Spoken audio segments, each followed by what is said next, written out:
Hello, everyone. Welcome to another small screen Star Wars. As always, I'm Julian Misha. I'm joined by Rachel Wilkinson. Hello. And we're going to be talking about something that's not on the small screen. Yeah. At least not yet. I guess eventually it'll reach Disney Plus. But Have we ever done a movie on here? I think, did we not do Maybe one of the endings? episode 7? Sorry, Maybe. episode 9. Sorry. Did we not do episode 9? We might have. It's a good question. There's no way to know for sure.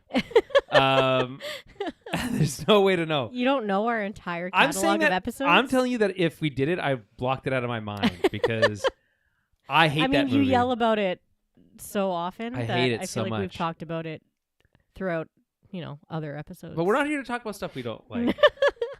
We're here to talk about a movie that's been getting, I think, pretty tough. It's been taking it pretty hard on the chin. Really? I would say. Yeah, let's I go thought to so Rotten far Tomatoes. that people were relatively enjoying it, like it was getting good audience. Good ratings. audience reviews. Yeah. Well, it's got a 62%, so that's Oh. better than 50, which I think is the Well, yeah. the threshold for 62 is better than 50 for Rotten. in But terms of yeah, okay. So the Mandalorian Grogu. This is the first movie from Star Wars in almost 10 years. yeah. The last movie we got was, as we just talked about, an all-time bad one, Mm-hmm. right? And since then, it's been nothing but stories of countless movies that almost got off the ground, right? Right. Oh, we've got the First Jedi. Oh, we've got what was it? The Rebel Starfighter movie. Yeah. Rogue Squadron. That almost from, big people. Oh, there was a movie from Taika Waititi, a Star Wars movie that was going to come off the ground. Oh, There was yeah. a Dave Filoni Heir of the Empire movie that's maybe still happening, maybe unclear. Mhm. This movie certainly doesn't clear up that at all. It's been just a revolving door of, hey, this movie's coming. Just kidding, it's canceled. Right. Yeah. And more, broadly than that, not to get into all the weeds right now, but more broadly than that, this was a movie that wasn't originally a movie. And yet here it is, the first movie back in theaters since episode 9, which is a dumpster fire of a movie, as we talked about. But I think actually in a lot of ways, episode 9 is a great comparison point for this movie. Okay. Because we've seen a lot of negative reviews from Mandalorian and Grogu. I saw one guy say that it was his least favorite Star Wars movie. And unlike other ones where it's it's some woke bullshit thing that someone's upset about for no reason, Mm-hmm. this one just seems to be disappointing people on a baseline level. Interesting. And I have thoughts on why that might be, but before we get into all of that, we're going to get into general thoughts, overall thoughts. We'll pick apart some of the individual moments, Yeah. things that worked, maybe things that didn't work. But before we do that, just a couple bits of housekeeping. Obviously, Small Screen Star Wars is a podcast dedicated to covering Star Wars on the small screen. We just finished doing Maul. If you haven't seen Maul Shadow Lord, go back, watch that show, listen along with our reviews. It's really, really fun stuff. On top of that, Ahsoka was just bumped out to 2027. Was it? Yeah. Oh. You don't know about that? No. It's a little bit of news there. Ahsoka was originally intended for fall 2026 this year. Yeah. Yeah. It's been bumped to spring 2027. Bummer. Because I thought they had already finished. Oh yeah, I don't know. It's filming. unclear about what the heck's going on there. Interesting. I think they've got Star Wars is full. We're in a transitionary time, really. Right. Is what it is. We're in a time where we don't really know what comes next. It's true. That's true. And for better or for worse. I mean, this movie feels like it's from a bit of a different era. right. It was greenlit under different management, right? Yeah. But ultimately, I am excited for the future of Star Wars. Yeah. Does this movie provide me a lot of information, even just data that I can use to inform that? No, No, not but I necessarily. don't think that's the point of this It's movie. not. Like, what is the point of this movie? I think we're allowed to have not necessarily a one-off story, but we're allowed to have Star Wars stories that aren't this like massive lore building. But shouldn't that be on TV? It could have been on TV, yeah, but This why feels not? like a season of television, right? It kind of did, I Yeah. guess, but it's like it's it's quick paced. Like if this was cut up over, a few episodes, like a few 30-minute episodes, it would feel This could too easily be a short. full season of The Mandalorian. yeah. I'm just. If you really wanted to like chop it up, you totally could. This but, feels a direct sequel to season 3. but you could say that about like any movie could be chopped up into. Yeah, well, some are different. No, I think that's not fair. It's like some series you're like, oh, that's like one long movie, right? Yeah. And that's not always good, but Like, sometimes it's fine. I feel like, the sequels could have been chopped up, and that if you wanted to chop that up and pretend like it's a series, I don't you know. totally could. I don't know with those movies. Like with the Skywalker saga movies. Yeah. They are traditional movies in the sense that they have like this like very by the numbers beginning, middle, and end concept. This movie is not really a traditional format for a film necessarily. No, not necessarily. But yeah, I just mean that like I don't think every Star Wars movie necessarily needs to be like an epic. Yeah. You know What what I did you mean? think about Solo? This is kind of similar. I liked Solo, and like Mhm. I didn't really have a lot of issue with Solo. I think more people. I don't know. I think the issues with Solo come from other things. They don't come from the general merit Well, of the movie. that movie also has had lots of tampering. It's like, why did we change directors in the middle of it? Yeah. It's And always there's always something like that. why did we so- not believe in the idea that we could recast Han Solo? Instead, we did all these weird things like introduce.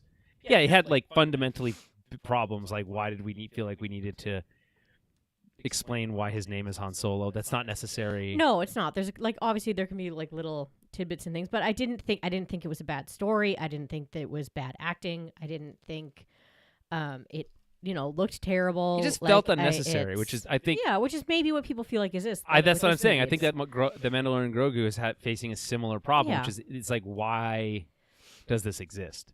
And I think as a movie, as a movie, and I think you need to answer that as a movie. Why should I go to the theater right? to see you? Yeah. And I don't know if this movie does a great job of that. Anyway, let's get into that. Let me finish the Yeah, housekeeping. I yeah. never finished it. So again, we just did them all. We just did Maul Shadow Lord. We will be doing Ahsoka, but that's not till next year. Mm-hmm. Your new kid will almost be 1 year old. Yeah, by that'll then. be crazy. But that's a good Yeah. amount of a break, for me. Yeah, no, that's I would good. have mean, to take a break anyway. It's helpful so. for you. It's a solid maternity leave for sure. Yeah. This feels like a little bit like not last year, but the year before last year, where it's like there's just not really anything coming out. Yeah. Yeah. And so we're Yeah, gonna. This movie is we're only in May.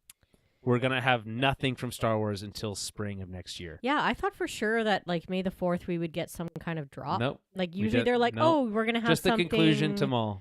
fun. I don't know. Like usually they let us know that we're gonna get like a Tales of something, or we're gonna get a, what are the other ones? Visions or Visions, yeah. like something small or animated or whatever. But I was like, oh, okay, I guess. Just the finale to Nothing. Maul, and again, it's important to remember Lucasfilm is going through Yeah, a that's transition That's true. to new leadership. Dave Filoni is taking over that creative director role. Yeah. And what does They're that gonna need some mean time. ultimately? I guess time will tell. I think this movie does provide a lot of insight in terms of like what Star Wars may look like under Dave Filoni. And I think that means some things that are good and some things that are not good. Mm-hmm. But again, we'll get into all of that. From the main show, so we're a spinoff of the Tower Babble podcast, which feels like it gets more time than TOB does these days. But Lately, yeah. Matt and I, my co-host on the Tower Mhm. Babble podcast, we do monthly film clubs. So if you would like to support this show, you can by going over to towerbabble.ca, hitting the Patreon link, or going to patreon.com/towerbabblecast. For $5 a month, you help support us and keep this show on. It pays for the servers and all that stuff. But we also do a bonus movie club every month, and this month we are doing Escape from New York. So we'll be Matt and I will be covering that, I think, later this week or early next. So stay tuned for that. If you can't afford to offer us any shekels, I understand. the economy is hard. You seen the price of gas these days? Ooh, yikes. Terrible. That's okay. Just drop us a review on Apple Podcasts, Spotify, whatever it is that you use to listen to podcasts. That helps a lot also. Spotify's gotten a lot more listenership than it's just like slowly ticked up over the years. It's always been Apple Podcasts as the number one, but yeah, Spotify is catching up. It's got a ways to go, but it's catching up. If you're a Spotify person, leave us a review. It's meaningful. I wonder if it's because people like to have it included in their Spotify Wrapped every year now. I mean, maybe I get the creator version of that. So as the host of the podcast, I get to see really? stats. Like there's a Wrapped for the creators. Oh, that's fun. So do you get to see who your top listener is? Well, that's fun. Not the specific person, but where they're from. Oh, that's cool. Like what countries are specific regions, and that's how neat. many episodes were finished, and how many minutes were listened to. Huh. It's fun. So yeah, that's cool. I encourage you if you like Spotify, you're a Spotify subscriber. Spotify has some problems as a business that I have some qualms with, but what are you going to do? I also like their music selection. So anyway, there's no moral consumption under capitalism, so you might as well just enjoy your music and subscribe to us and leave us a nice review. All right, let's get into this. Before we talk about the movie more in depth, tell me what your thoughts are on the show, The Mandalorian, and where we were at in terms of Star Wars on television and live action coming into this movie, and if that colored your opinion going into this. I've been enjoying, I think, the series. What was the last? Skeleton Crew was the last one? Yeah. Andor. And we had Andor, obviously. Yeah. We all know Andor was phenomenal. But it feels so separate from everything else. Yeah, it does. It does. It does. It's it was amazing. Unfortunately, nothing else was quite that good. It's hard. It's hard to compare that to other things just because of the tone of it. Yeah. But I mean, I found Skeleton Crew surprisingly fun for what it was. I didn't have high hopes for it. But through watching it, I was like, oh, you know what? I actually enjoyed this. I think it's a good ride. It was good for what it was, and it doesn't feel cheap. No, and it was it gave us that kind of Goonies vibe, Goonies but versus Star Wars vibes, and yeah, I've had a lot of fun with what they have been producing. So I haven't necessarily been overtly mad at anything. But I said I'm a lover. It's hard for me to dislike something to my core when it comes to Star Wars, because I am such a fan. So there is in any media that I watch from it, I feel like there's something that I can take from it that I enjoy.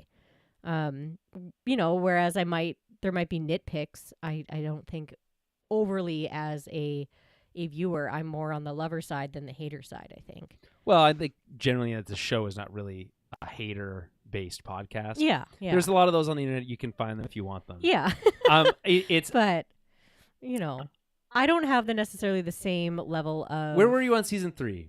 I feel like season 3 took a weird turn, and it was a very different show. I just rewatched it in anticipation for the movie. I feel like it's been a while since I even watched. Let me recap you for some things that happened. Let's do a recap. There is a spin-off episode in the middle of season 3 that has basically no Mandalorian at all. It's that episode where we're on Coruscant and we're with the scientist who's being reintegrated into society. Right. I forgot that was in this show. Yeah, that was in that show. Because remember they were like, oh, we were gonna do this other show called Rangers of the New Republic. Right. And then what's her name was canceled. Right. Yeah. And so that didn't work out, and they integrated that plot line into The Mandalorian. It also introduced this idea of reclaiming Mandalore as main plot point, which felt like a big leap from the stakes of the show in seasons 1 and 2. Yeah. It really wanted to be really, really big, but it didn't seem like it had the budget to feel that big. And in ultimate rewatch, it doesn't still feel that way. Yeah, I feel like sometimes it's hard for me to remember because there were I get the last season of Mando and the Book of Boba Fett mixed. Okay, so here's my brain, recap. So because I know they do a flip flop in Book of Boba Fett too. Yeah. So season 2 of Mandalorian. Sorry, quick. What season of what season of either is it where Mando and Bo-Katan go into the depths of the water and there's that big thing? That's season 3. Okay, yeah. Okay, that's of the Mandalorian. Yes. Yes. Okay. So what happens at the end I of season enjoyed 2? that. Season 2, perfect season of television. It ends with spoilers for the Mandalorian, but it ends with Luke Skywalker Yes, coming to yes. rescue them. There's this big, Great. Yeah. tearful goodbye between Din and Grogu. Yeah. Right. It introduces Ahsoka into live action. It brings Boba Fett back into live action. Yes. It's doing big things, and it's doing it really well. Mm-hmm. Then the Book of Boba Fett comes out next. 8 episodes. Mixed reviews. People were very upset about the Power Ranger-like people in that show. Oh yeah, the Seems a little kids. overblown because they have a very small role in that show, but whatever. Yeah. But also the show itself has some problems. It's like it's supposed to be about a crime lord who doesn't seem to be interested in doing any crime, or Yeah. very bad at, or not very good at it, and doesn't seem to be a quote unquote villain. Boba Fett's supposed to be a bad guy. He's not really. Yeah. Right. The other thing season 2 of Mandalorian did really well is it had that big epic opening episode. I think it's 2-part episode with the crate dragon Yes. Yeah. on Tatooine. It felt Very big. It felt epic. The stakes felt real, and it was paid off. Then they introduced 2 episodes of The Mandalorian into the Book of Boba Fett right in the middle of that season, and Yeah, I that's so transplanted weird. fully, which not only unwinds some of the things that they did in the Mandalorian in Mhm. terms of giving up Grogu and all that stuff, but it is in a different show. It's Yeah. literally in a different show, and if you didn't watch that show coming into season 3 of The Mandalorian, you'd be very confused because here's Grogu, he's back for some reason. There's no explanation, Yeah. right? And while season 3 does cool stuff like introduce like the N1 starfighter Mm-hmm. thing that they do, and that's all cool, it still feels weird Yeah. because it's moving at this higher fast pace that is not what we're not used to from the show. It's Mhm. changed its vibes, and its stakes now feel confused because do we really care about Din? Certainly doesn't seem to care about taking Mandalore. He doesn't really. He's there. He's along for the ride. He feels obligated in some way, Right. but he's not really that's not really his mission, yeah. right? And Yeah. to the point where he literally leaves at the end of season 3 because he's got his own shit to do, right? And yeah, they retake Mandalore, but it feels like there's like 50 Mandalorians Yes. taking the whole planet. It's like that's like a small village. Right. Yeah. So I don't like it all just feels very confusing. And then the marketing for the Mandalorian and Grogu is, it was like, is there another season coming? What's happening with the next season of Mandalorian? Right. Then they're like, oh, it's going to be a movie. And then recently we learned that they Jon Favreau didn't understand why they felt like it needed to be a movie at all. He's like, Wow. I don't know. I thought it would have been fine as a show. Yeah. Which I think is a bad sign. Yeah. I would I think it would have worked either way.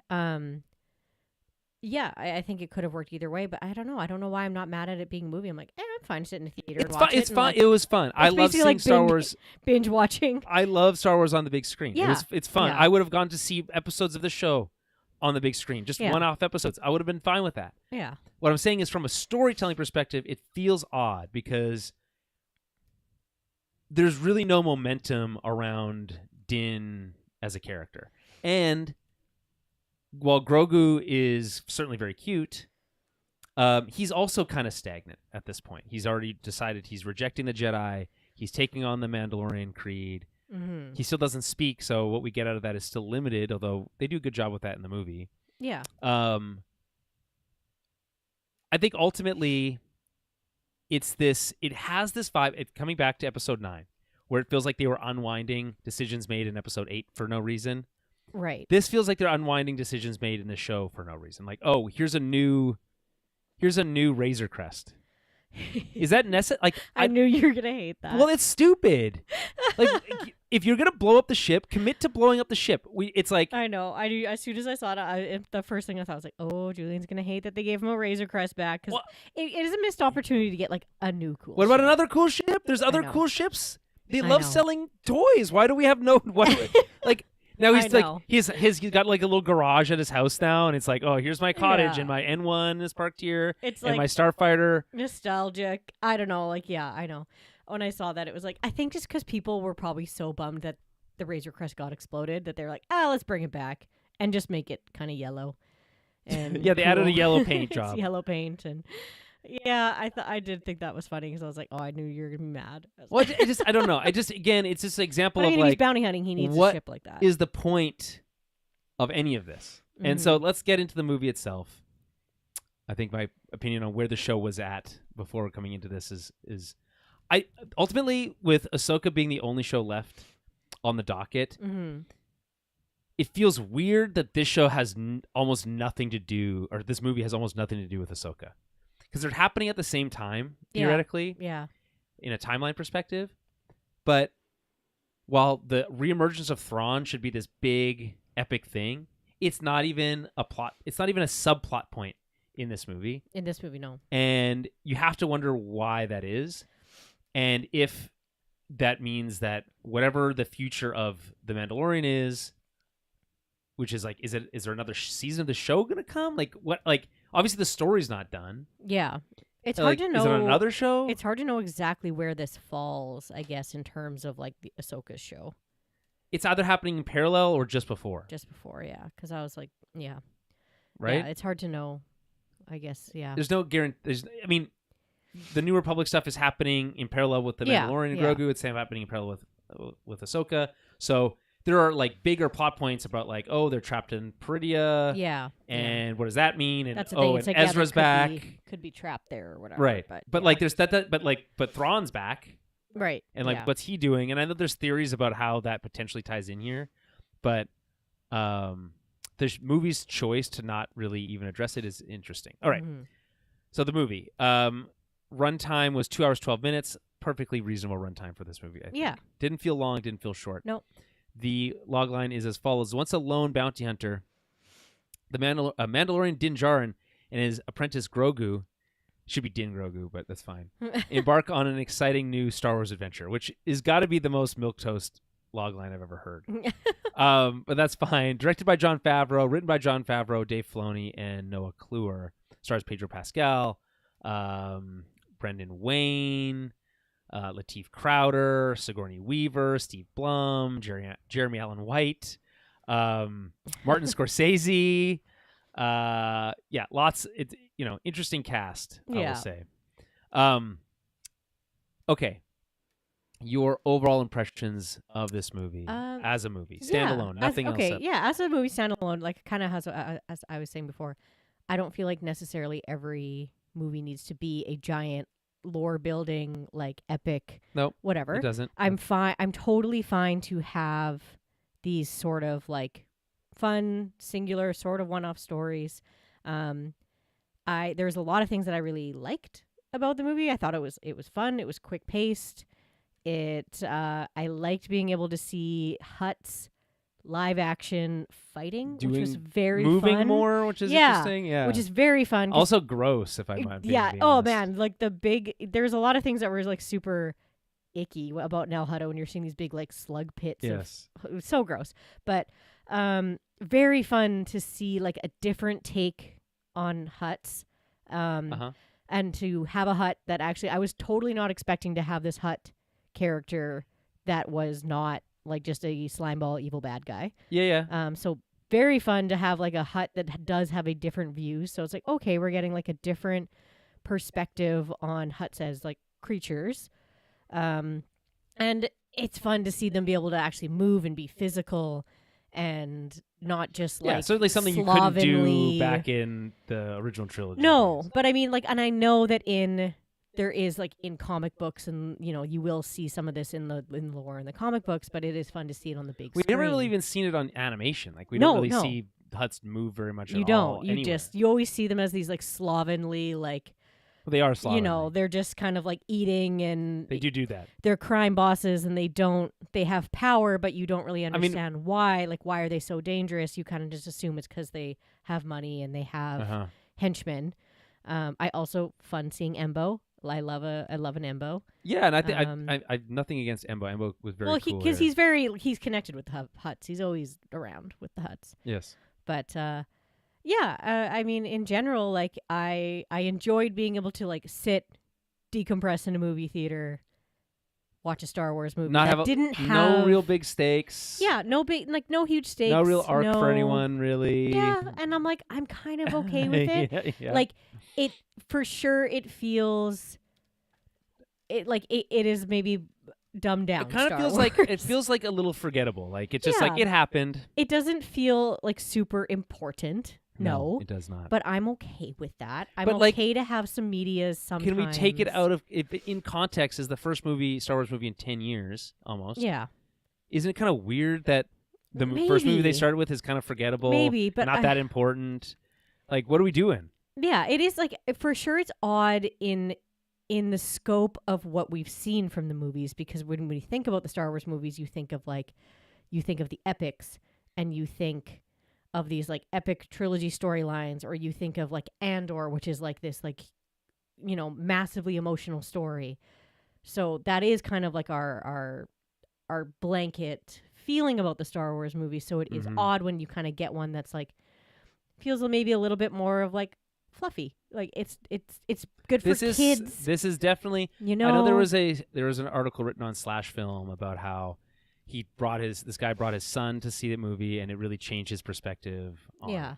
Also, Travis Mitchell, friend of the show, longtime supporter, says hello. So yeah, like I think this is fun to have something that like, you know, and that like maybe regular people can kind of really enjoy. I think that's what I would, because that was the other thing. I had people beside me where I could tell the girl was there with like either her kid or whatever, and like she didn't know a lot, but she was like, oh, like Baby Yoda, and like I could tell it was She's a getting mom. Into it. Yeah. It's excited, and it's like I like. Wait, how old was this that. girl?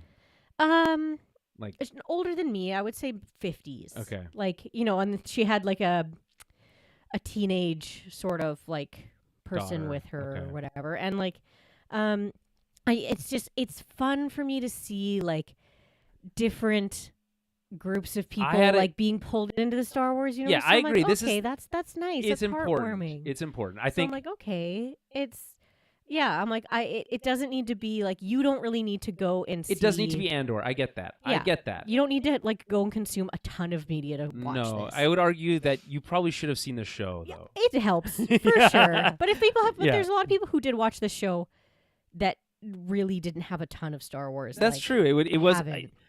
That's the thing about. So on one hand, I understand.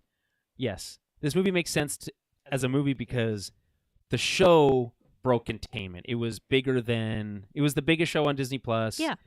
Millions of people were watching it. People who hadn't been doing Star Wars stuff in a long time. So it's like you connect to those people. It's like, oh, there's a movie now. I'll go see that. Yeah. So I do get that to some degree.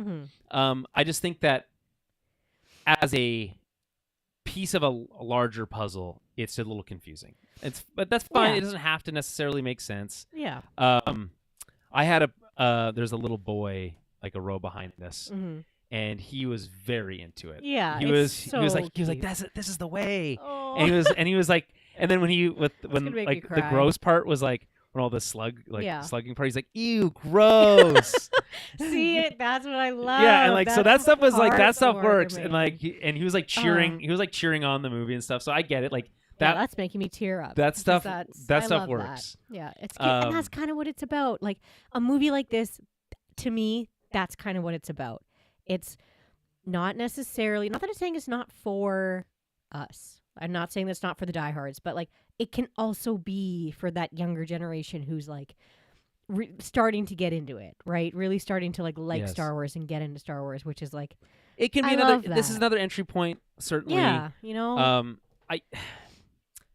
I would like Star Wars. It's like, yes, Star Wars is for kids, but there's also a massive part of your fan base that's not kids. Of so course, it's like you got to find something in between. Yeah. I think to some degree, this feels more like it aimed towards a younger audience than an older, which again is fine. I'm not upset about it. There was certainly some very cool action. Travis brings an interesting point here. He says, saw it with a surprisingly big crowd, and it was interesting hearing people react. People were pretty quiet in the first half, but when it becomes about Grogu and his friends, the audience lit up. Despite the show finding ways to make Din compelling, I find him emotionally disconnected in the first half. He shoots people and tells Grogu not to touch anything.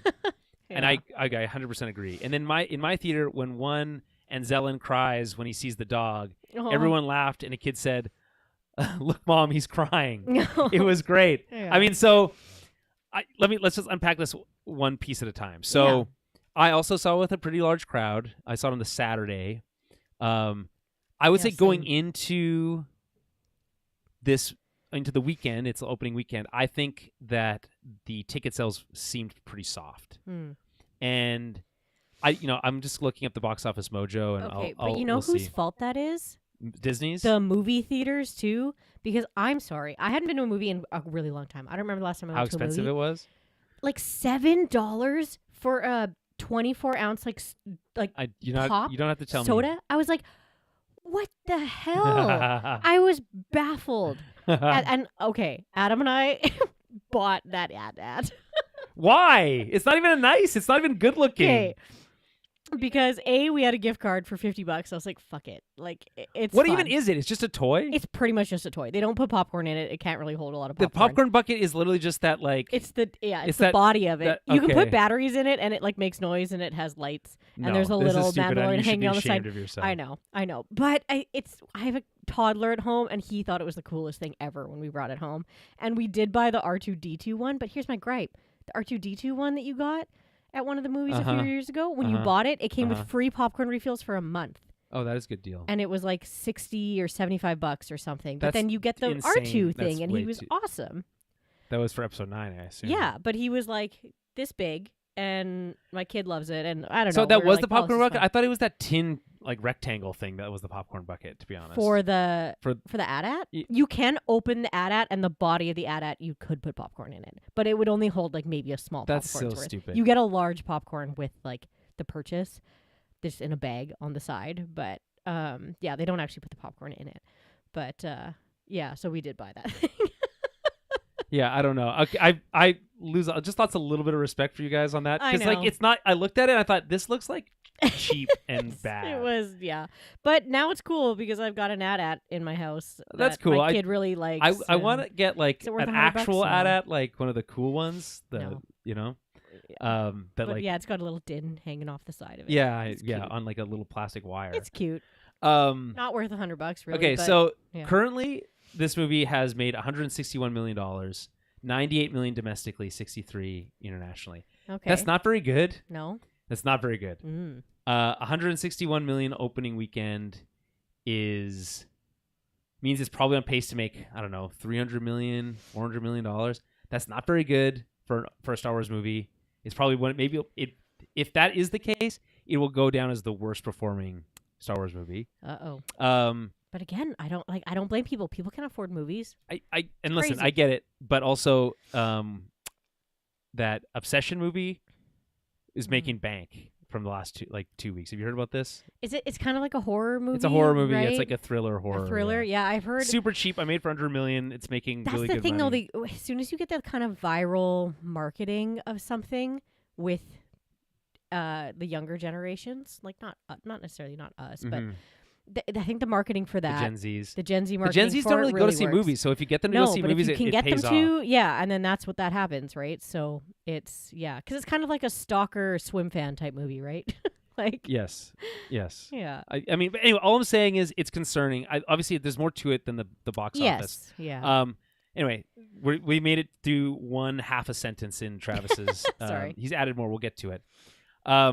He mentions that just about the crowd. I thought that my crowd was pretty into it. Yeah. I've seen rowdier crowds, particularly at Marvel movies, I would say, Of course. on opening weekends. But this is half decent. Again, I think this franchise is an interesting place. So if this is a stepping stone to something better, then I'll take this as a good sign. The movie, I think, does come alive in the second half, and I do agree with that. Mhm. I do, and so he mentions here, despite the show finding ways to make Din compelling, I find him emotionally disconnected in the first half of this movie. He shoots people and tells Grogu not to touch anything. It does feel regressive for his character. He ends one of the seasons, I can't remember if it's the second season or third season, by giving him that little toy thing off the knob. Yeah. And like having him more involved, and Yeah, more training. he seems like he's more included. And then this Yes. movie seems to like revert back to this idea that no, he's just there to watch. Yeah. And well, there's some cool stuff. He blows up that mouse droid in the beginning. Yeah. It feels weird. And the biggest problem in this movie is that Din has no arc. Mm-hmm. He starts exactly the same as he ends. Nothing is changed. Right. Yeah. I guess the only thing you could say is, he's letting Grogu ride up front. Yeah. He's So, letting him learn he's how to fly. Let him fly shotgun. Yeah. Yeah. So outside of that, I find that to be a massive problem because one of the things that we're not restarting my computer right now. Nice try. Despite the the shows largely being things that I enjoy, my biggest gripe with the shows for, I would say, I don't know, a while now, years, has been the focus on action first and character second. Right. And this movie is an action movie start to finish. It really isn't about anything else except for action. And I think it takes away from the movie's ability to tell a compelling story. It makes it feel hard to get involved. When the show becomes about character, it's when Din is literally unconscious. Mm-hmm.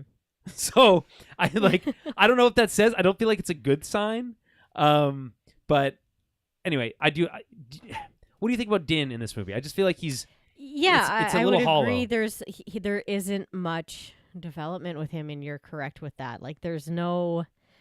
It doesn't feel like there's any sort of struggle within him about anything. Not that the stakes aren't high. The stakes are like they're whatever. What are the stakes? They are pretty low. Yeah. We didn't get another Imperial remnant commander. Yeah. Like, is that okay? Yeah. We lost our ability to work with the Hutts. You shouldn't have been doing that anyway. All right, cool. Yeah. It feels like it's more, about like a little more about kind of Grogu figuring things out on his own for a touch of the time, and him working with another group, right? But yeah, you're right. He does, like, Din kind of does start and end in the same spot, and kind of Grogu does too. He starts and ends in the same spot. Like they're kind of just they're bounty hunting for the New Republic right now. So, it's Hey, Jeff Noga's here. That's fun. Oh. Hey, Noga, big long-time in-person friend of the show. Thanks for popping in. Big gulps, eh? Well, see you later. Yeah, that's good. Good to see you, buddy. Sorry, I interrupted you. Missed Go that guy. ahead. No, that's okay. But yeah, you're right. It does kind of start and end in the same. For the characters, there isn't there's not like a big lore building. There's not big character building in it. We don't really see Grogu learn any like new skills or do any kind of like training, which is maybe what we could have. He learns. What does he learn? He learns some buttons on the yeah, ship. he learns some buttons. Well, kind of like doesn't learn them. He just doesn't get them right. Yeah, and he learns to like be a little bit more self-reliant, which I think is good.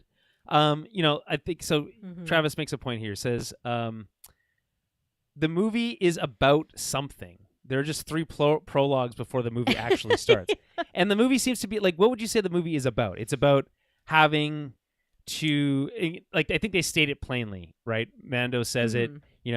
You take care of the young until the young take care of you. Yeah. Right. And I think there's about legacy and about like what it means to be a parent and your responsibilities. There's things there. I just don't think the movie's that interested in really getting that deep into it. Yeah. You know what I mean? And like Rada, there's like, and I think again, I'm just gonna keep reading Travis's stuff. He says, also, Rada was the best part of the movie. Truly the heart of the story. I loved Rada. And I really liked that character. I thought that was so fun. It was weird at first because I was like, I was just thinking about the bear and like Jeremy Allen White, and I was He doesn't even sound like him. He though. doesn't really sound, but you can. No. But once you start hearing it, it's like you can't unhear it. Like you hear. I couldn't hear it. Really Jeremy Allen White all. in there for sure. I could hear it, but I also respect this like soft voice. Yeah. To use for Rada as someone Yeah. who is sick of being in their father's shadow. Mhm. It's a good counterpoint for Grogu, where it's like Grogu does live in his father's quote-unquote father's shadow, but it's seen as a good thing, whereas Rada living in his father's shadow is a burden on him. And so you could see a path where like one day that could be you could see the same for Grogu, but because he lives so long, probably not. Yeah, yeah. It's probably gonna be the other way around. So anyway, it's like there's a lot of interesting things here. Was there any particular moment that stood out to you as being the strongest? Being the strongest Like in your the favorite part of the movie? I mean, I don't know. There were a lot of like things that I enjoyed. I liked the sort of gladiator fighting pit between Din and Rada, and like them having to work together with these, all these different, like getting to see all these different cool like aliens is fun. Well, it's like it's like the chessboard match, which is cool. Yeah, right. Yeah. And then of course like immediately as soon as the things go down, like the force field goes down, it's like they're just attacking people. But it's yeah, I mean, there were so many like pretty like cute little heartwarming things that I enjoyed in the movie, like Grogu's interactions with I can't remember what they're called, Anzellans, like very the Anzellans fun. are super fun in this movie. Yeah. Surprising to see them get such a big part. But the bit where they're like, come back to our ship, and then his ship is like It's not so big, tiny. it's so tiny, Yeah. is really good, but also like quite sad because then is, like Mando's like, is. okay, I gotta sacrifice myself Yeah. to let them escape, and so yeah. And I did like to see, like Grogu's kind of whole, having to be self-sufficient and him having to like problem solve and, and figure things out on his own is nice to see that kind of development with him, of where he's really pushed to help his dad, right? So it's cute. It's very, I don't know.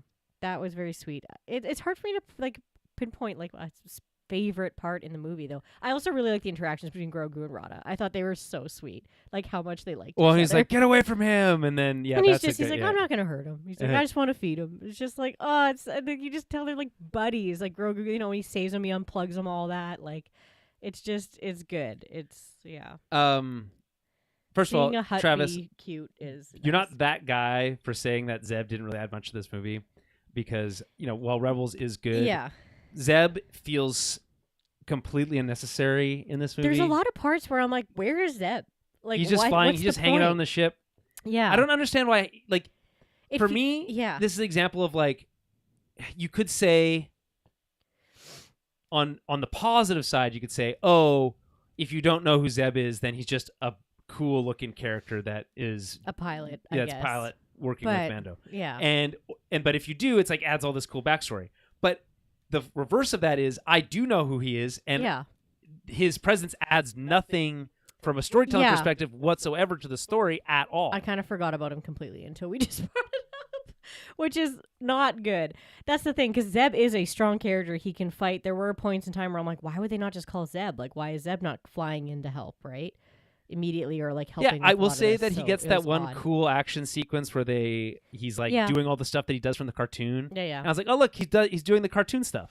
Yeah. Because I will doing remind the people, if cartoon you watch Rebels, the shenanigans they get up to, the like slapstick style Yeah. shenanigans, are really, I would be like, hard to translate into live action. Yeah. But in this case, because he's in a hallway or something, it's Mhm. easier for them to do it. But I honestly was surprised. I was like, just what's the point? Like, if Rebels is cool, it could have been anybody. It didn't need to be Zeb. In why that scene. why wasn't Zeb in Ahsoka? Because Ahsoka was already basically a sequel Yeah. to Rebels. Just include him in there. Yeah, yeah. Unless you didn't feel like you could afford the CG to have a big Maybe. blue like gorilla or purple pink gorilla all the time. I mean, I don't know. Purple enough for me.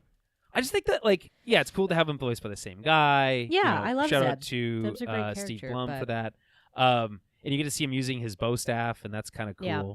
But again, it's just it's a nothing inclusion. It just feels like one of those things that you do to try to like spice it up when you don't really need to do that. Just like concentrate on the parts of the movie that work. Yeah, it kind of felt like a cameo, but you know what I mean? But but like a bigger, like a cameo to the point where it's like his presence, by having just enough screen time to warrant you to say, okay, why are you here? But not so Yeah. little that you're like, oh, that's fun to see him. Because we already got that. It's fun to see him in season 3. I would have liked to right? see like a little bit more involvement, Yeah. with that relationship too, but Yeah, I don't know. Okay, so we'll just retread here. I'm just going to keep using Travis's stuff as launching pads. Similar to Rise of Skywalker, I felt the action felt padded, mainly the shootouts. It went on so long that I got annoyed by it. So when it's just Grogu in the woods, it finally breathes. I think that Grogu in the woods is my favorite part of the movie. Yeah, it's very sweet watching him kind of like. There's so many subtle. It works on multiple levels. It works in terms of like a direct through line to Yoda. Yeah. Because you're like, okay, you're on a swamp planet. It very much gave Yoda right? on Dagobah. He's got a little walking stick. Was it a stick or a dead snake? I couldn't tell. I don't know. It gives walking stick. I couldn't tell so if it was enough. like a stick that was supposed to look like a snake or whether it was a dead, dried up snake. Because both was funny. But either way, it's like there's like he's got he's sitting there. He's doing his meditating. You know, he's using the Force. He's communing with nature. Yeah. Stealing fish, which is a classic Yoda thing to do. At least in Empire, where he's in his like weird mode. Yeah, his weird, crazy. Yeah, where he's like going through crazy mode. Luke's backpack looking for food or whatever. Yeah. That stuff is great. You know, Travis also mentions that the Gatari, the fisherman who helps Grogu, is wonderful. Yeah. Just having a normal guy helping out Grogu made it feel like a world, not a set. Yeah. I agree. I think everything about that works. You got to level a good little like bayou swamp man. That's I was like, oh, he's got a spot by the water. Yeah. I mean, it seems like there's a lot of bugs, but maybe the bugs don't bother him. I don't know. He's a gator. Yeah. I don't know. Yeah. Again, by the way, this whole bayou thing is so funny because like the twins have this like French, like I don't know what you call it, like Cajun accent. Cajun, yeah. It's like that's not really the thing that we're used to from a. Okay, Huts. sure, all right, why not? Yeah. I would have liked more Huttese, to be honest. We get a Yeah. little bit of it, but not enough. I feel like for when we're dealing with this many Hutts. Yeah, I wonder if that's just because they know that if you use Huttese, Yeah, but just put subtitles on, like whatever. You're already watching the movie, but people aren't going to not like the movie because they have to read subtitles. I know, for but 2 there's minutes. kids. They don't know how to read. Well, I don't know. Some kids don't. Well, then those kids will learn when they're older what that means. Just like you have to learn, like they didn't even give you subtitles for Jabba. You just have to figure it out. That's true. Jabba no bada. Anyway, so yeah, the stuff with in the woods, like it shows his dedication to helping Din and like be of use, because again, he wasn't really of use at any other point in the movie, really, right? He has to go get help on his own, right? Basically, from the moment that Din is kidnapped, right? Yeah. He has to get help on his own. He leverages the use of the Anzellans. He rescues Din from the snake thing, the dragon snake. That thing was he crazy. force heals him. He makes friends. He communes with the people, the community to get help. When all those bugs crawled on him, didn't love that, but that's fine. That's icky. fine. Whatever. Yeah, but I mean, but Grogu loves eating bugs, so He good does. for him. When he makes his little hut and he tries to fit Din Fit him inside in. and he doesn't fit, So it's funny. really funny. And the little tung sound it makes Tung, with his helmet yeah. hits, very good. It's the cute little like slapstick. Yeah, and then moments that you ultimately it's like heartwarming. it's the most like character based moments, because that moment where he like curls up in his arm and like goes to sleep next to him yeah. Ugh. is really works, right? Yeah. They could have easily made that fisherman a Jedi. Maybe he is. He very well could have been. You don't know. Yeah, but they didn't need to go there. Exactly. Yeah. Yeah. Note for parents: if the strange son of a crime lord offers to feed blue gummy sharks to your infant son from his jail cell, Yeah, you should probably say no. probably say no. Yeah, I mean, fair enough. But but the thing with Grogu is his weakness is snacks. Yeah. So, and he doesn't really listen to Din when it comes to snacks. No. So, what are you gonna do? I also liked the what was it, the droid Gatra? This like droid gang that is like for hire is really cool. That the Hutts hired to protect them. Oh, yeah. Yeah, they're all like repurposed, like old super battle Clone droids War- and- yeah, super yeah. battle. It's neat. It's fun. It was fun to see that for sure. Yeah. I just think they looked really good. Like Yeah. I was like, this movie, So we talked about this for a while. Star Wars went through a phase where it looked like it was cheap garbage. Looking at you, Obi-Wan Kenobi, so sorry for that, but you just look like cheap garbage. So this movie looks like $1 million. There are things where it's like, maybe they couldn't have done this as a show because XY set piece would have been too big. Like when he's fighting those two giant droids. The stop, by the way, it looked amazing. The stop motion animation there was amazing. The way they like combined it with live action looked really good. Again, lots of gross, goopy stuff in those parts, like where they like cut the roofs down, it goes bloop down on the ground. It's now, like, Hutta's gross looking. It is gross looking. It's like if you took Dagobah, made it more like slimy and wet, and then kind of mixed it with Kashyyyk. But it's very. Yeah, it just feels like you're inside like an organ when you're like inside their like it's big slimy. Yes, I don't like it. I don't know. Gross. I tell you I don't like tunnels. it. I'm telling you right now. I like the music though too when they're like bumping around in like the tubes in the there's some very cool pipe. There's some very cool like music that they specifically used for Nal Hutta that I liked. I think in general the music, which is by what's his name from who did the Mandalorian theme and Community and whatnot. Is that the Ludwig Göransson? Thank you. I felt like it was a lot of just twists on the Mandalorian theme. Well, it makes sense. Sure. Yeah. But what I'm used to from a Star Wars movie is bigger orchestral sound. And not only that, like unique and interesting new themes and leitmotifs. And this movie doesn't really do that. I thought it would have been a good opportunity, and I don't think I would have been upset if they had used a little bit of Yoda's leitmotif when it was Grogu just doing his thing in the swamp. Doing his thing in the swamp, yeah. Right? And I think it's familiar enough to those who know, but not so familiar that I think he couldn't weave it in a way that didn't feel organic. Now Hutta's atmosphere looks like it's made of Hutt farts. Yeah. It does. Correct, Travis. Correct. Okay, so I'm just going to keep going off of Travis here. Don't want to rewrite the movie, but Mando was in the gladiator pit. Imagine they call out Din by name, saying his home planet was invaded by battle droids. Mando having to fight a super battle droid.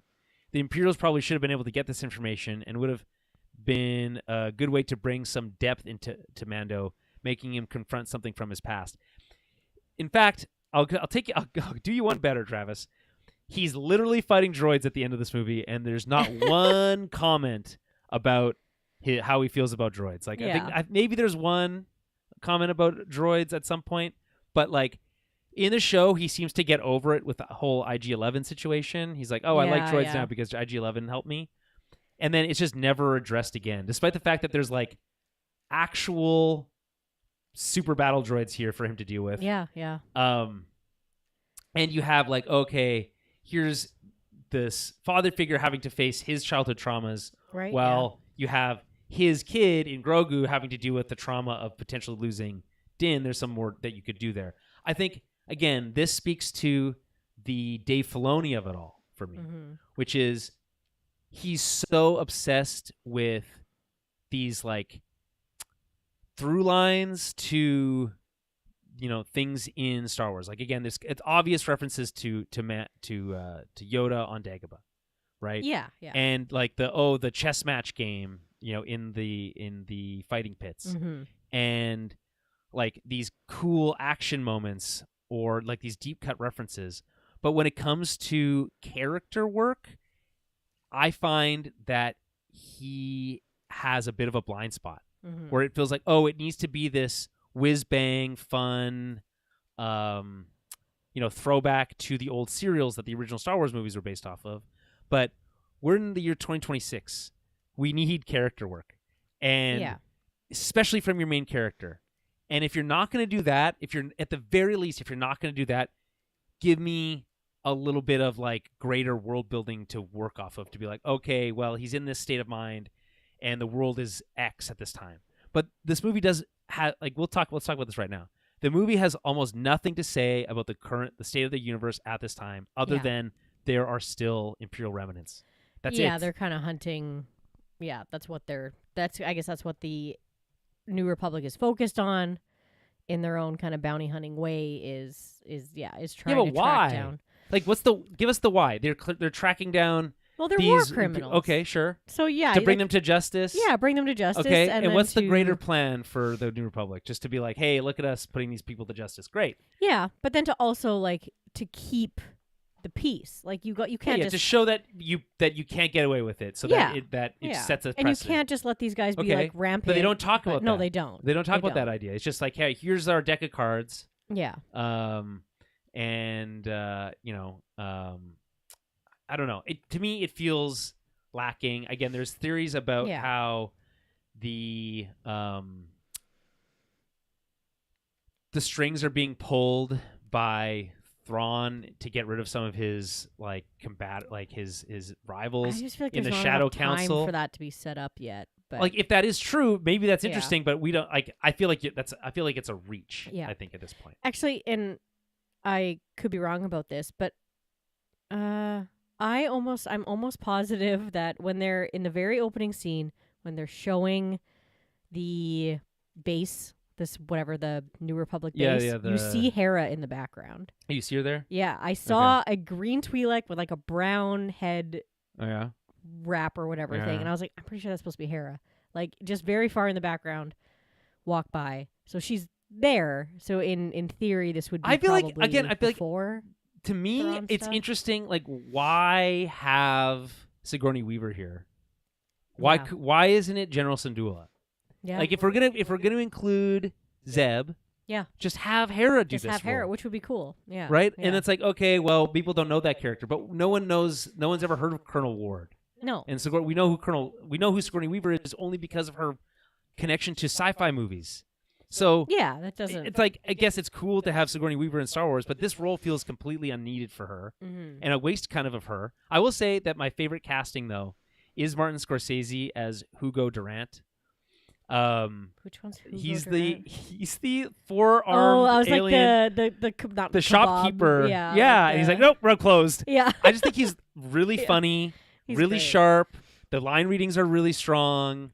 Yeah. His character doesn't really have much to do, but like he's a gives he's some a info. cameo, and I think that works. Yeah. I did find that very funny where he's like, "Oh, Rhoda the Hutt? Yeah, sure, I'll tell you about him." Just points to a massive sign. Like, you couldn't just like look around for a minute. He's good. It's like, don't say those names here. Don't say. It's like, oh, his. Oh, yeah. No, that's fine. Yeah, Yeah. and like It's and a I big will say, fight. like, it's fun to see, like, okay, Mando's hunting down these Imperial remnants, all of which who appeared in the Shadow Council in season 3 of The Mandalorian. Okay, that's Yeah. cool. Travis says, I'm a big fan of the Aftermath novels. I've also read those, audiobook them. There's a character named Nora Wexley, who I think Sigourney Weaver should have played, and that would have been perfect. I agree. Actually, I with haven't this read comment, any of that. well, yeah, I mean, not to get into like the lore too deep, but like it would have been a good deeper pull type Mhm. reference. Yeah. I think, if I'm not mistaken, Travis, you can correct me if I'm wrong. Her son appears in episode 7 as an X-wing pilot. Oh. In live action, so that's cool. We get Dave Filoni in his reprising his role. Yeah, Dave Filoni, like actually all of the X-wing pilots from Mando all reprise they their all roles. kind of. Yeah, All they the come back. directors from that show. Yeah. Again, and that's all fine. Like that's Yeah. like it doesn't really matter. Like, okay, it makes sense. They're all part of that same crew. Yeah. They're patrolling the Outer Rim, etc. I do think it was really like seeing like the big like napalm strike on Al Hutta was pretty cool. Yeah, that was kind of like you're like, oh, like they're straight up attacking they're just Al gonna Hutta. blow it up. You're like, that's pretty wild. Well, I mean, move, they- but like Makes they said, sense. we don't leave people behind. It's like they took you, we'll come and get our man back. It's No, like, of It's like, I'm course. actually an independent contractor. But It's like, sure you are. Go. I just feel like if this were any other point, not any other point in time, but it would have been like such a huge, with the Jedi, it would have been such just like massive discussion about like, well, we can't attack Nal Hutta. Like, you know what I mean? Like, you can't just like go in and attack Nal Hutta when like Jabba was in charge, right?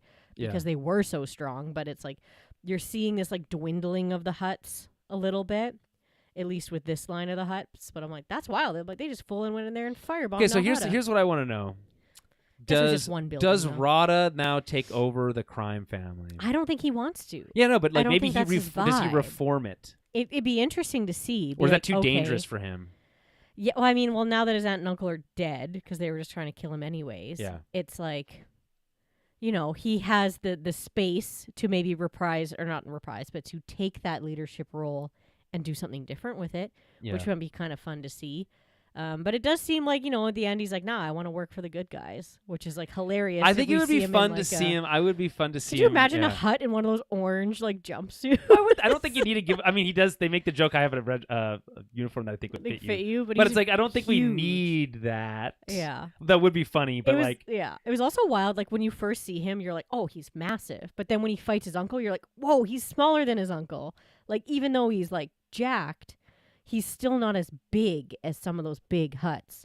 So I don't know. I thought that was fun. I was like, oh man, like he's so jacked as a Hutt. I thought he was going to be like huge when he fights his uncle and aunt, but he's not even like the same size as them. Like I don't know. I mean, there's the Hutt on Hutt action is pretty wild. Oh, where they roll around. It's like it's so cool. Like watching them fight each other. I just find like I will say I said before, this movie I think looks really good. It does, the look of that snake thing, that thing the dragon crazy. snake. First of all, it looked entirely 100% real to me. Like Yeah. there's like nothing. I could not tell you a single element of that didn't look good. Yeah. And then the sequence, I did find the whole sequence where they're moving, because he first falls into the thing and then he's sinking, right? Yeah. It's deep. And then he comes back up, and then he's like walking around the top of it the whole time. And I'm like, how does that work? I feel like there's like tree roots. See, there is, but it's like, can he see them? Yeah. Like, I don't know. The whole thing is it's like, it works, but it's also, I like, also don't feel ask like too many questions. The size of that snake, he should have at least maybe been able to like dent the Beskar a little bit. Yeah. Sometimes with the Beskar, I'm like, I get it. Yes. I get how strong it is, but it's almost too strong sometimes. Yes. Well, there's a shot of it, or sorry, not a shot. There's a line here that Travis says about how he's basically invincible all the time. Yeah. And I agree that he doesn't really need to be invincible. And like, oh yeah, he gets bit on the side. Yeah. And and again, crazy what happens. Ooh, oh no, our main character takes some damage, and now you have actual character stakes to work with. Yeah. Isn't that interesting Yeah. to do? Like, Right? It's fun to be like, let's go before all the stuff blows up. At the very beginning, the opening sequence in the snow, it's all very exciting and fun. Yeah. I will say that it feels to me like walkers, like those those RTPT walkers, shouldn't be so nimble to be able to like go straight down the edge of a cliff. To me, but I don't know. Yeah. That's neither here nor there. They just don't look like they just don't look they sturdy look top enough. heavy. Yeah, they look like to be they able to would do just like tip over. Yeah. Yeah. But yeah, so here's Travis says, I don't want to say that Din is invincible. I understand his armor and skills. He simply isn't challenged by anything in this movie. Yeah. So it's hard to relate to him, or the show did that every episode. Right. And I would say that even in the TV show, Mando is constantly getting shot, but it doesn't matter because he's wearing that armor. Yeah. And like to the point where it's like, there is gaps in his armor. there is gaps, but it never hits that. So yeah. And anyway, back to what we were talking about Rada. So Travis says, the way I see it, Rada is heir to the Hutt Empire, and with it, Hutt space. The New Republic has a better chance of finding Peridia, and with it, Ahsoka. And I think Rada goes to help find her. That'd be fun. That's all very nice, Travis, but that assumes that this movie has anything to do with anything else that's going on. And like. Yeah. Maybe the reason that they delayed Ahsoka is because they want to make it feel like it ties in better to this, and they want to make it feel more cohesive. I guess, like, speaking to the larger Star Wars of it all, like the universe is where we are right now. The New Republic stuff, because of where we know it ends up, does not...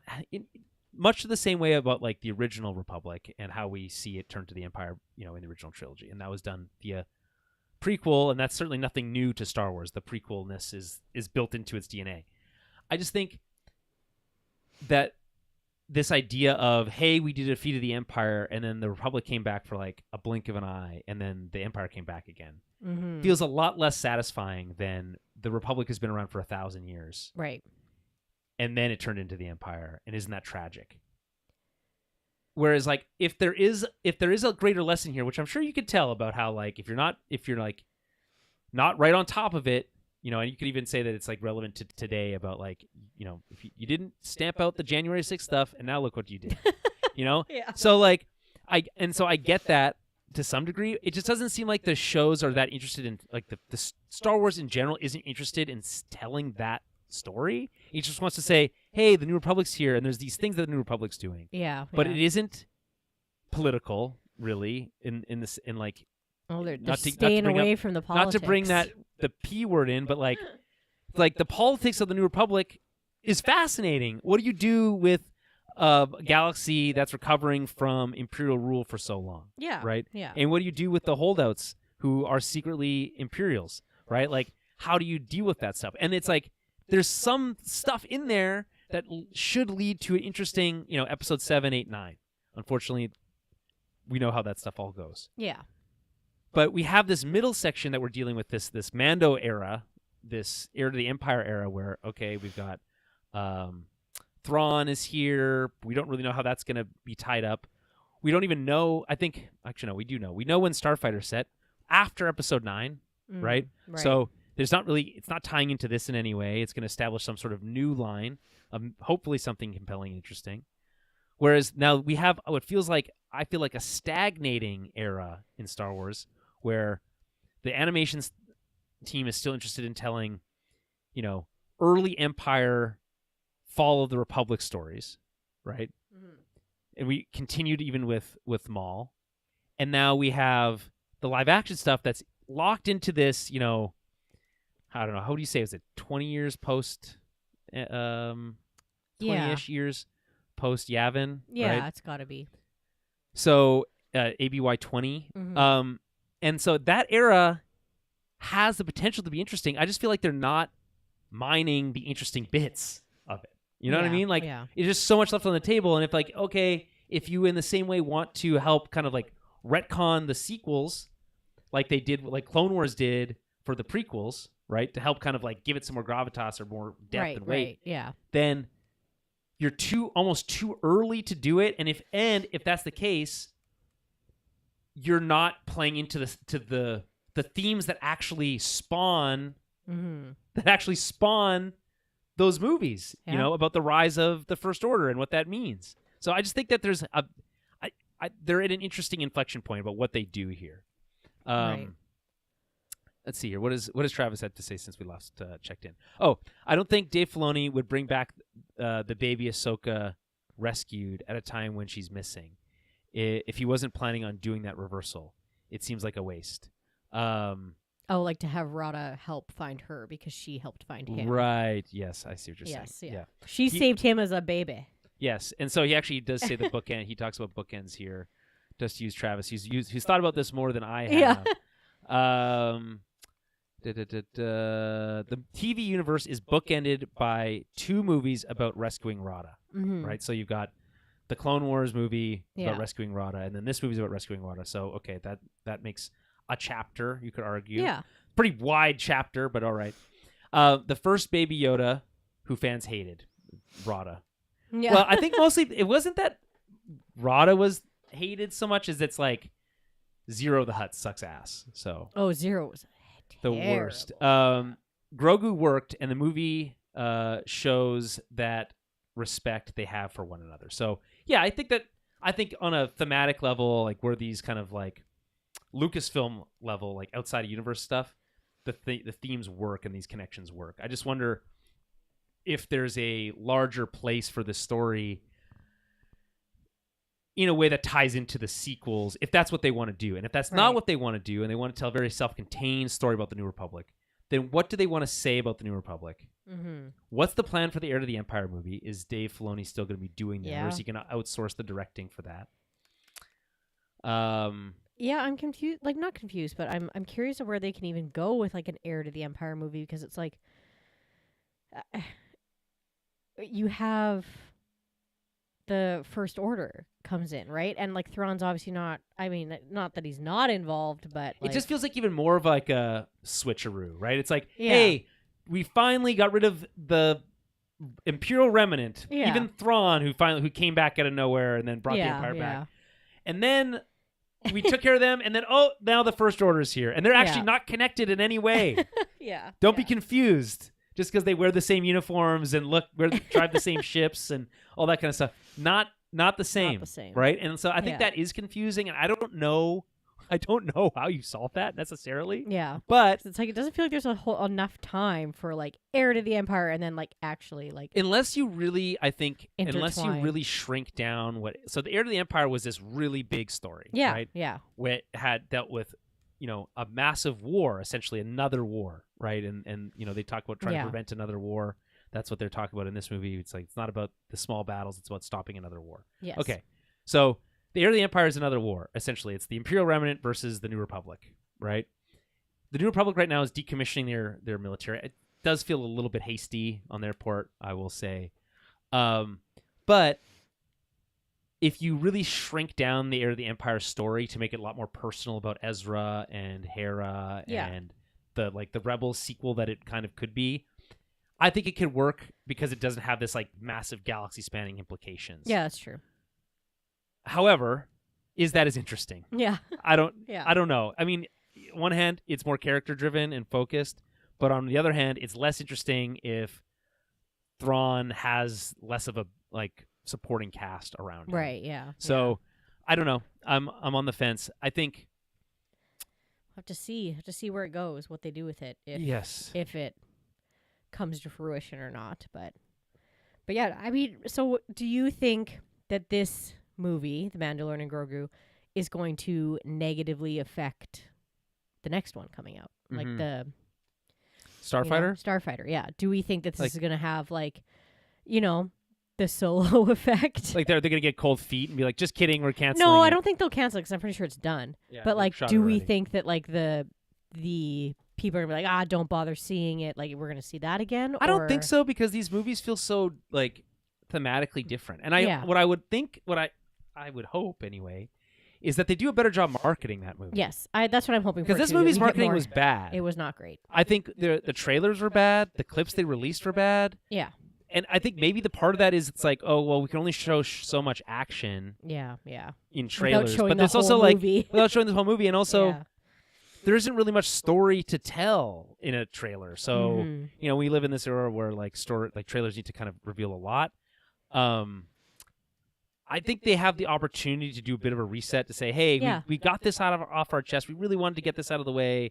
Ahsoka's going to come in, hopefully can carry on the story and kind of leave it in a place that feels satisfying until we have a sense of what happens after Ahsoka, whether it's season 3 or more Mando, more Boba Fett, which I wouldn't be mad about.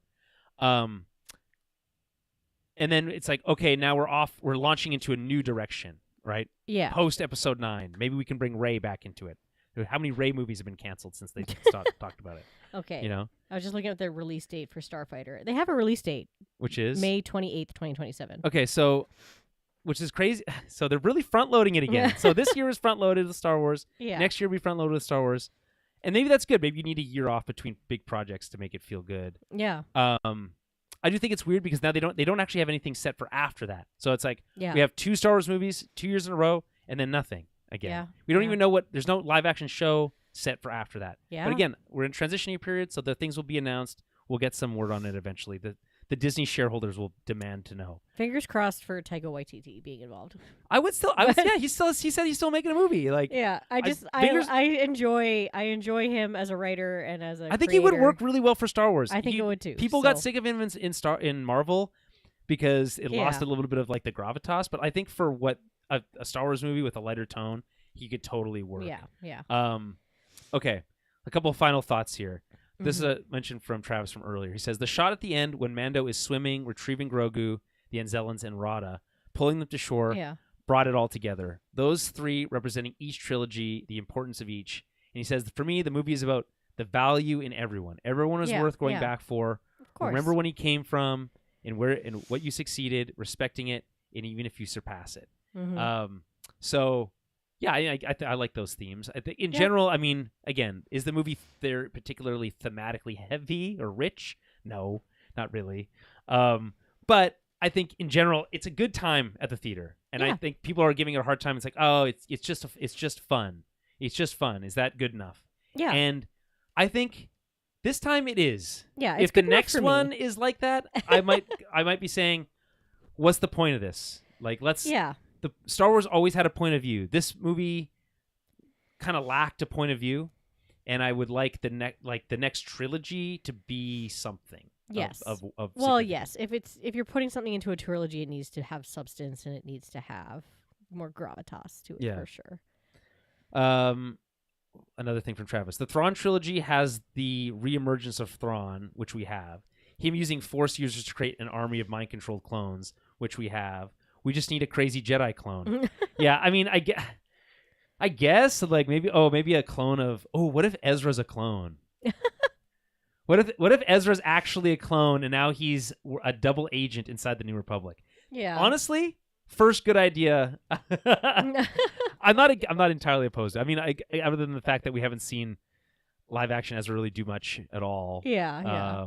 I would like to see him be a little bit more involved. But there's some ideas. I guess I like we talked about, not to retread stuff, but they need to figure out what they want to do with the Mandoverse. The Mandoverse being this New Republic era. They need to decide what the end goal is going to be, where we're going, and drive to that.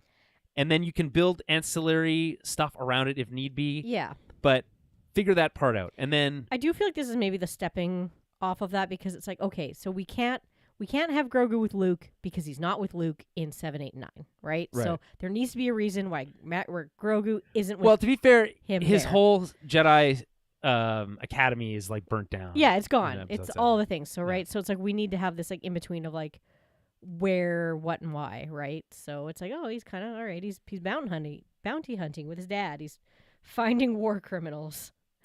But yeah. I don't know. But we should see. But yeah, you're right. They do need to figure out like where are we going with this? Are we going anywhere else with this? Or, are we kind of on the tail end of the Mando story?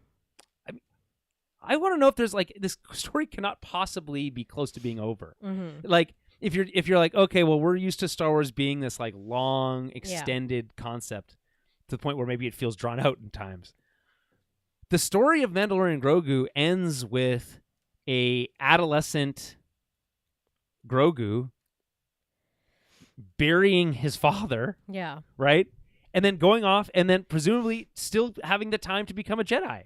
Yeah, right? Yeah. And like, what does that mean for the future of the franchise? I think, there people said like we got a glimpse of that in this movie with Grogu on his own, right? Yeah. I guess, but that just feels more like a retread of Yoda again.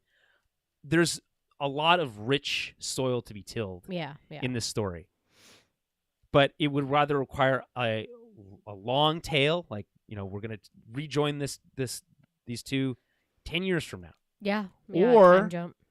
we do a time jump now and say, okay, it's already 10 years later. Mm-hmm. And what does that mean, or whatever. Or maybe even 20 to like really get there. So, I don't know, lots of questions. Yeah. I think Lucasfilm has a lot on their plates. I will say that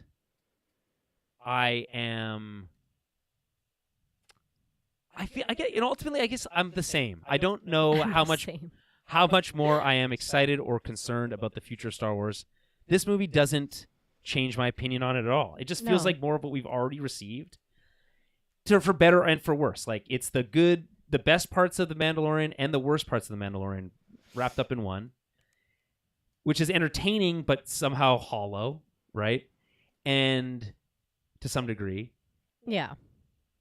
And yet, the future of Lucasfilm under new management has yet to really put their finger on it. That being said, I know kind of what Dave Filoni does. We've seen it for a long time in the Clone Wars, the animated stuff. Yeah. And that does give me pause, because I think he has some blind spots that I think will make Star Wars hard to be accessible at the larger scale if not done right. Yeah. It's been said that while the story of Star Wars is told by R2-D2, they could do something where we get an epilogue centuries in the future revealing Grogu is the one telling it. And yeah, you could make that sure. I think they're kind of saying that all these stories are kind of like campfire stories, and that like they're mostly true from a certain point of view. Right? And that, I've always liked this R2 is telling the story of Star Wars, yeah. Certainly can be 3PO. He's much too dramatic to be able to tell the story properly. Okay, I think that I don't know if I have anything else to say about this movie right now. I mean, I'm sure I will over time, and we'll certainly talk about it. If there really isn't anything for another year, I assume that there'll be something for us to cover between now and then, whether it's a movie or an episode where we just catch up on something, or we rewatch an older movie or whatever. Yeah. a news episode, etc. That being said, I don't know when that will be. So you can say your goodbyes for your pregnancy stuff. Yeah, I guess so. See you guys later. Having another baby, going on mat leave. But yeah. Unfortunately, this podcast does not offer any mat leave. So join the Patreon. Funding. If we get a lot more, then I don't know. Maybe then you don't have to go back to your crappy job.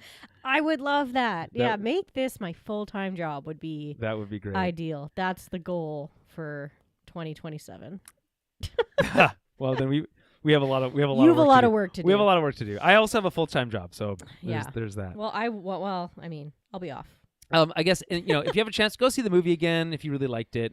It needs the support. Yeah. It's coming in at 62% on Rotten Tomatoes. I don't know. Again, can you explain? Tomato meter is the critics. Oh, okay. So it's only 267 critics have reviewed it. So 62% of the critics of the critical reviews are positive. That's what this means. I see.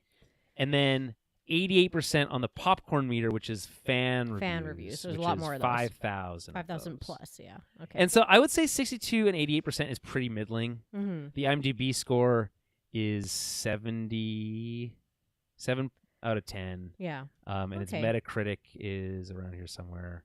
I wanted to say it was slightly lower at like 63. Or 53. So it is, I mean, this is a kind of, it just feels like it's a very, like I said at the top, it's kind of like, it's just there. Yeah. It just is. It's not, this is no one's favorite Star Wars movie. It's not super deep. Yeah. I think it's crazy to say it's your least favorite because, again, Episode 9 exists. And I'm just talking about this in a, and hey, Travis, love to have you here. Thank you as always. Thanks, Fun Travis. stream indeed. Yeah, it's always fun to have chit-chatting. The thing about, and not to like beat a dead horse here, but the thing about Episode 9 is that, and that this movie didn't do, is that it tried to, every swing it took was massive and missed. It was like, Rey is a clone. Why? No, that changes so much of what we understand of this character to be. Yeah. Okay, does that make the story more interesting? No, it makes it lamer, right? We're gonna make these big swings. Oh, Chewie's dead. Just kidding, right? Like, the big bad, the big bad is actually Kylo this time. No, actually, the Emperor's back. Yeah. These are all like massive, like lore and galaxy spanning implications to all these things that they introduce here. Yeah. And they all fail. They're all stupid. Mm-hmm. And although I do like the idea of light speed skipping. I thought that was a cool idea introduced to Episode 9 based off of we can track you through hyperspace now. Right. Although, again, these are all like a better writer could come up with better solutions for this. If you didn't like that idea, think of something else, That's right? It doesn't have to be just like unwinding things and like putting his helmet back on and like all this stuff. So like these things they feel hollow, but also like it also invalidates somehow like previous things where this is just like, oh, this is just more hollow storytelling, which is like missing a little bit of heart. It's just a little bit light on those things. I think a little bit more character, a little less action, a little bit more of like what's Mando's raison d'etre, like what's his purpose after? Okay, so he helps the New Republic. Then what? Now what? Do you go back and help the Mandalorians again? What does that mean? None of that stuff is there. Right. I think that's disappointing. But ultimately, it's fun. It's a good time at the movies. So, and then we have a last question. One last Starfall 23. And sorry, Starfall, we're just about to wrap up. Hello. Do you think Keanu Reeves would play a great Darth Revan? And if you watched Maul Shadow Lord, do you think that the pink Twi'lek Devon will become Darth Talon? Great questions. Thank you for asking. Yeah. Keanu Reeves can play anything he wants. He can do anything in Star Wars, and I will. He can do anything he wants. Be obsessed with. I do find this is just people have been saying for a long time that it'd be awesome if he played Darth Revan. Right, because he's got the Japanese background and training. Yeah. And he would kill it. He would kill any kind of. I think he has to have a lightsaber. I think, in my opinion, if he's going to be in Star Wars. Yes. Yes. The other thing is, I seem to be on the outside of this. I do think he underacts, which I actually think is like he gets a lot of grace for that. Mm-hmm. He's just like he just doesn't say very much at all. And then, but when he does, I just don't feel like he's emoting a lot, and I don't know if that and like it just doesn't work for me. Works for me. It doesn't work for me, and that's fine. I don't think he's a bad actor. I actually think he's quite good at it. Yeah. So again, he can play whoever he wants. Darth Revan would be cool, but I don't know if we're getting a Old Republic movie anytime soon. So you might be holding your breath on that one for a while. So a new character would also be fine. I introduce him to be a new character in post Episode 9. What's happening in the galaxy then? Tell me something new. Yeah. That's what I'm saying. And then with Darth Talon, I think it's good enough for her to be an analog to Darth Talon, to that instead of actually being that character. A red-skinned Twi'lek, or pink, I guess. Yeah. We'll see. Who falls to the dark side, is very angry. Sure, those things all work. Does she have to be in a bikini and covered in tattoos? Not necessarily. I mean, we can give her the tattoos, but let's maybe chill on the bikini? outfits. Yeah. Well, just go back. You know how I feel about having outfits for female characters they can be. You didn't think sexy. You didn't think Ahsoka's crop top or halter top was good? No, but they need to be functional. Well, if you're a Jedi, you got to be able to move. Yeah, exactly. I guess I would say George Lucas isn't involved in these decisions, so you're probably safe on the creepy factor. Yeah. George Lucas is a bit of a creep, unfortunately, but that's okay. Yeah. He's retired. We can tone down the BDSM. He's a weird. He's a bit of a weird guy. Mm-hmm. We've all seen the prequels. I mean, come on. Yeah. Okay. On that note, we will wrap it up there. Thank you for everyone who has been around this season of the Star Wars season. We'll say this kind of spring. Spring has become the new Star Wars season. I will say that I wouldn't mind having movies out around Christmas again. I really like that. Yeah. My last truly great memory of seeing a Star Wars movie was Episode 8, right before Christmas, in the theaters. And that movie, we all know what happened with that movie. I'm not going to mention anything here. I love it. My girlfriend's sister thinks it's crazy that I love that movie, but be that way as it may, it's great. And anyway, we don't know when we'll be back, but until then, may the Force be with you. Mm-hmm.